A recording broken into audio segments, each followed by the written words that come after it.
Vamos a hablar seguidamente de las condiciones objetivas de punibilidad. Introducción. Tenemos en el año 1990 una primera ley penal tributaria que es la número 23771. 1990, 23771.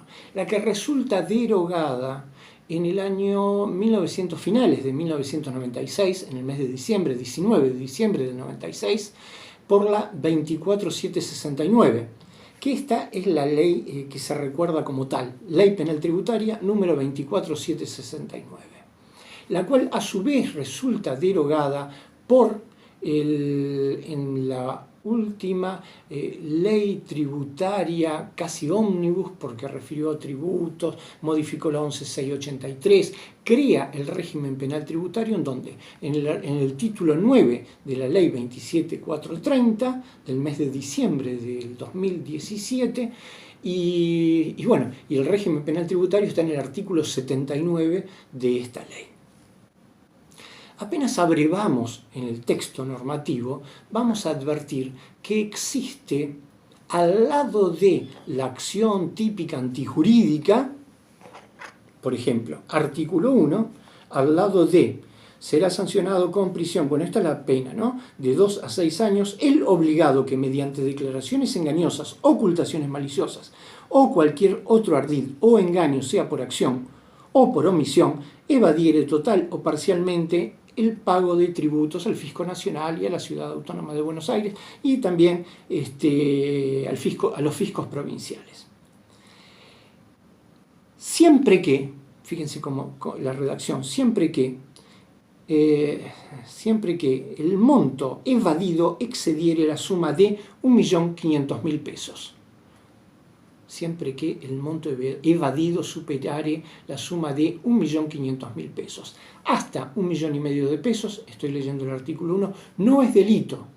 Puede ser infracción, artículo 46, 46 bis, 46 ter o 48 de la 11683. También en las provincias hay legislaciones similares que se replican, por utilizar una expresión de moda,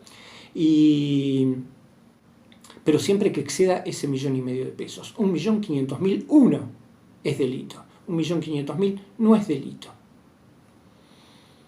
Y además, como ya lo hemos visto en algún otro video, además de ser delito, puede encuadrar también en las infracciones del artículo 46, 46 bis, 46 ter o 48. Vamos a hablar ahora de esa condición objetiva de punibilidad, haciendo un paréntesis y explicando que en el artículo cuarto de este régimen penal tributario, además de este importe, que en el artículo cuarto son 100.000 pesos, además deben haber transcurrido más de 30 días. Es decir, si el agente de retención o percepción retiene por encima de los 10.000 pesos por cada mes, de los 100.000 pesos por cada mes, y lo retiene por más de 30 días, constituye delito. Entonces tenemos una condición objetiva de punibilidad central y excepcionalmente tenemos esta cuestión de los 30 días, que anteriormente eran 10 y ahora se aumentaron a 30. En el artículo 1, 1,5 millones de pesos, superare o excediere 1,5 millones de pesos. El artículo 2, 15 millones para un supuesto, 2 millones para otro supuesto, 1,5 millones para otro supuesto. El artículo 3, que es el caso de la estafa, 1,5 millones para este supuesto. ¿Sí? La cuestión es que, si ustedes observan los 7 primeros artículos, siempre refiere a una condición objetiva de punibilidad. Y normalmente la discusión se presenta con este importe, ¿no?, el 1,5 millones de pesos. Muy bien. O este importe dinerario, porque en el ejemplo que estoy poniendo es 1,5 millones de pesos, pero como les he dicho, puede ser 15 millones, 2 millones para cada uno de los delitos. ¿Qué es esto de la condición objetiva de punibilidad? Existen actualmente 3 teorías que la condición objetiva de punibilidad es eso justamente, es decir, dentro de las condiciones objetivas tenemos una de ellas que es la condición objetiva de punibilidad. Una doctrina novedosa en la Argentina pasó a denominarla umbrales de punibilidad, es decir, que ese importe no era una condición objetiva de punibilidad, era un umbral de punibilidad. Lo que ocurre es que con la reforma de la 27430 lo denomina condición objetiva de punibilidad. Para los supuestos, segundo párrafo del artículo primero, para los supuestos de tributos locales, la condición objetiva de punibilidad establecida en el párrafo anterior se considerará para cada jurisdicción que se hubiere cometido la evasión. La denomina condición objetiva de punibilidad. Muy bien. Como les decía, una teoría que es, digamos, la que tiene mejor fundamentación desde el punto de vista de la dogmática penal, la considera justamente eso, la condición objetiva para poder punir. Ahora lo vamos a desarrollar. Otra de las teorías la considera un elemento del tipo. Y la tercera, tres teorías, por eso les dije, la considera un requisito de procedibilidad. Bien. La primera de las teorías, que la condición objetiva de punibilidad es justamente eso, una condición objetiva, bueno, qué sé yo, Jiménez de Azúa, pero es muy amplio, yo abrevé en Derecho Penal Argentino, ediciones TEA, Sebastián Solar, que es una obra en donde ha trabajado mucho el doctor Guillermo J. Fierro. En tomo 2, página, déjenme que lo busco, 234, Guillermo Solar dice que Sebastián Solar dice, Guillermo Fierro dice que Sebastián Solar dice que el hecho antijurídico y culpable puede o no, es decir, el hecho típico, ¿sí?, la acción antijurídica culpable, puede o no estar subordinada a una figura por dos distintas razones. Una en donde se incluyen a la figura, al tipo, algunos elementos, circunstancias exteriores que actúan como condiciones objetivas de punibilidad, que es lo que estamos hablando. O B, que expresamente la norma se niega a aplicar la pena en determinados casos, también extrañas a la pura ilicitud culpable de la acción y la denomina excusas absolutorias. Si vamos al Código Penal, tenemos el artículo 90, la instigación al suicidio.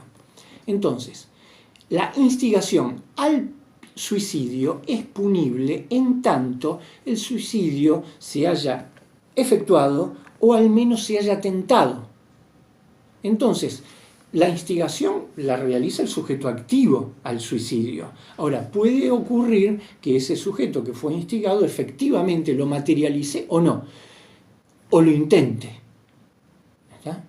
En esos supuestos será aplicada la pena, pero si no, no. Es decir, es una circunstancia ajena. Y ahí se encuentran en el Código Penal las condiciones objetivas de punibilidad. En tanto que las excusas absolutorias, hay algunas, pero tengo presente la del artículo 185, en donde el hurto entre determinados parientes, por ejemplo, ascendientes, descendientes, cónyuges entre sí, la defraudación, el daño, no es punible. ¿Por qué? Porque la ley así lo decidió, no porque no sea delito, es hurto, es defraudación, es daño, pero la ley dice no será punible si se da esa relación de parentesco. Eso es una excusa absolutoria. Entonces, si tomamos las condiciones objetivas y dentro de ellos las condiciones objetivas de punibilidad, la conclusión a la que arriba Soler, o no sé bien, a lo mejor es Fierro, porque es un actualizador que trabajó mucho la obra, es una circunstancia ajena al acto ilícito realizado por el sujeto activo, ¿sí? Entonces, él instiga al delito, que vendría a ser el suicidio. Ahora, si el otro no lo intenta mínimamente o no lo consuma, no es punible, es externo. En tanto que la característica del derecho penal tributario es que quien realiza el delito es él mismo, no es una circunstancia ajena, es una circunstancia propia haber superado el 1,5 millones del artículo 1 o los 15 millones del artículo 2 en su inciso A. Ahora, ¿por qué? Bueno, entiendo que es una cuestión de política criminal y el legislador, si bien sabemos que en estos casos en realidad le han dado un cuerpo cerrado, que el Congreso de la Nación lo votó en ese sentido, digamos que el legislador optó por no reprimir con pena privativa de libertad el delito de bagatela. Muy bien, esta cuestión de la condición objetiva de punibilidad tiene que ver con la aplicación de la ley penal más benigna. ¿Por qué? Porque el primer artículo 1 en su primera redacción, la condición objetiva de punibilidad decía 100.000 pesos y ahora este artículo 1 dice 1,5 millones de pesos. Entonces la cuestión es cómo se resuelve esto, ¿sí? Si es un elemento del tipo y se modifica, se aplica la ley penal más benigna, si es una condición objetiva de punibilidad, un requisito de procedibilidad. Creo que ya estoy en más de los 10 minutos, corto acá, sigo en el próximo video.